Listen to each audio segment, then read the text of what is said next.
लगातार आपने मुद्दा उठाया था, लेकिन अभी तक क्या लगता है आपको पीड़ित परिवार को न्याय मिल पाया? देखिए, माननीय न्यायालय से अभी पीड़ित परिवार को सुरक्षा दी गई है और उनकी जांच भी, जो हमारी मांग थी कि वो सीबीआई जांच जो है वो हाईकोर्ट या सुप्रीम कोर्ट के संज्ञान में, वो भी हो रही है।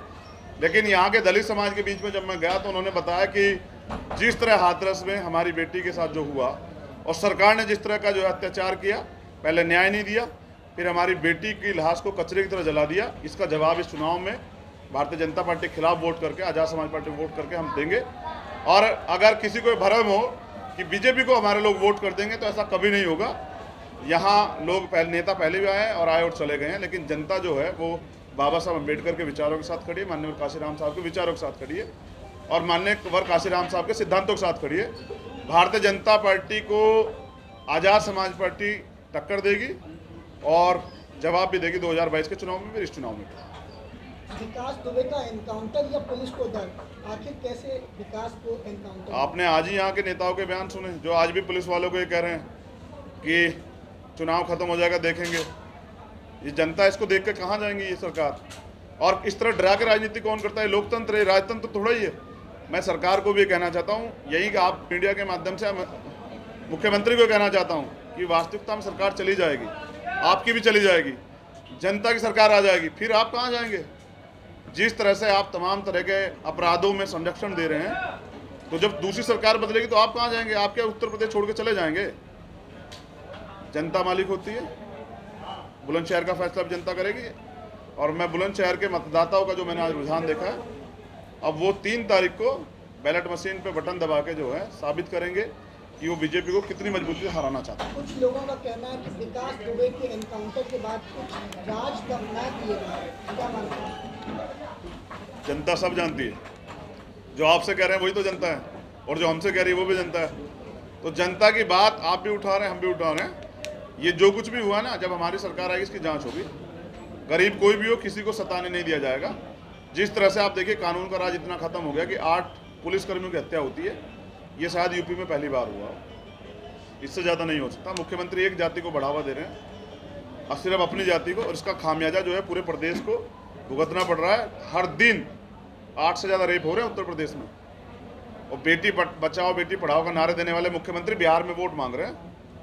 जब उनको बिहार की परवाह है तो उत्तर प्रदेश की गद्दी छोड़ देना, उत्तर प्रदेश गद्दी कोई और संभाल लेगा। तो इनका हाल बिहार में भी बुरा है, 400 लोग नहीं जुटा पा रहे हैं। आपने यहाँ की रैली देखी, जन समर्थन तय करता है कि विधायक कौन बनेगा, सरकार किसकी आएगी। ये एक उपचुनाव है, बुलंदशहर की जनता जो है 10 तारीख को आपको जवाब देगी वोट के दम।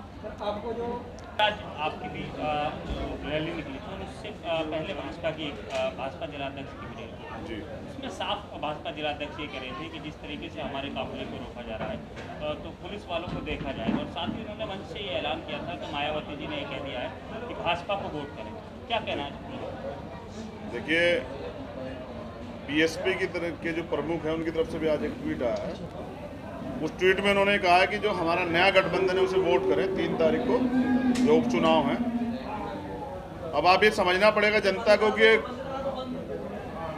बसपा अगर बीजेपी को वोट करने के लिए कह रही है, तो ये बीजेपी वही बीजेपी है जो संविधान को खत्म करना चाहती है, जिन्होंने दलितों का आरक्षण छीन लिया, जिसकी सरकार में पिछड़े समाज के लोगों की यहाँ तय कर करके हत्याएं हुई हैं। पिछले 400 ज़्यादा इनकाउंटर जो हैं, इनकाउंटर के नाम पे फर्जी हत्याएं हुई हैं।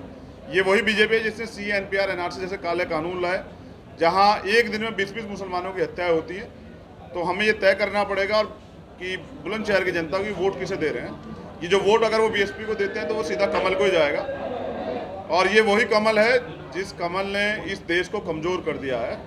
महंगाई बढ़ रही है, भ्रष्टाचार बढ़ रहा है, देश की इकनॉमी देखिए कहाँ चली गई है, नौजवानों को रोजगार नहीं है, नौजवान जो है परेशान है, सरकारी डिपार्टमेंट ख़त्म किए जा रहे हैं। जो पुलिस के कर्मचारी जिनको देखने की बात आप कह रहे हैं कि भारतीय जनता पार्टी के लोग कर रहे हैं, उसी पुलिस का दुरुपयोग करके जनता को सताया जा रहा है। उसी पुलिस की हत्या इस सरकार में होती है। आपने देखा कानपुर में जो हुआ था, तो मैंने पुलिस वालों से भी कुछ बात की। वो पुलिस वाले मेरे पास आए थे, उन्होंने हमसे कहा कि भैया आप पुलिस वालों की भी आवाज़ उठाओ, हम 8-12-12, 14-14, 24-24 घंटे ड्यूटी करते हैं, तो उनके लिए 8 घंटे की ड्यूटी का जो है प्रावधान, उस पर हम लोग काम करेंगे। उनके लिए जो है जो सुविधाएं उनको मिलनी चाहिए उसके लिए काम करेंगे, क्योंकि वो फर्स्टेट होते हैं। तो जनता को या प्रशासन के लोग इस सरकार से घबराने की जरूरत नहीं, जनता उनके साथ खड़ी है।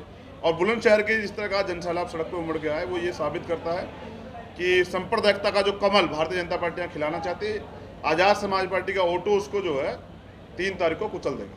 बुलंदशहर में आप चुनाव लड़ रहे हैं, जनता के बीच में गए हैं, जी, क्या लगता है, क्या जनता की क्या मांग है, क्या चाहिए? देखिए, जनता अपने मुद्दों पे काम चाहती है। जनता, नौजवानों का मुद्दा है कि उनको रोजगार मिले, नौजवानों का जो बच्चे हैं उनको वो चाहते हैं उनके लिए अच्छे स्कूल खुले, जबकि सरकार ने स्कूल तो नहीं खोले हैं, लेकिन वो रैलियां तो करा रही है, चुनाव तो करा रही है।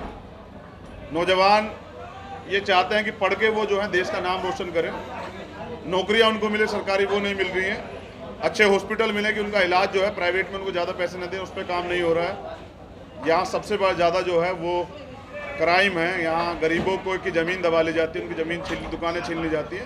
तो जनता की मांग यही है कि आपका प्रत्याशी जो है जनता के बीच रहे। मैंने वादा किया है कि चुनाव, आपने 4-5 साल के विधायक देखे, आप हमारा 1 साल का विधायक रहेगा और एक साल में बुलंदशहर में तमाम विकास के कार्य किए जाएंगे और किसी भी गरीब को, किसी को सताने नहीं दिया जाएगा।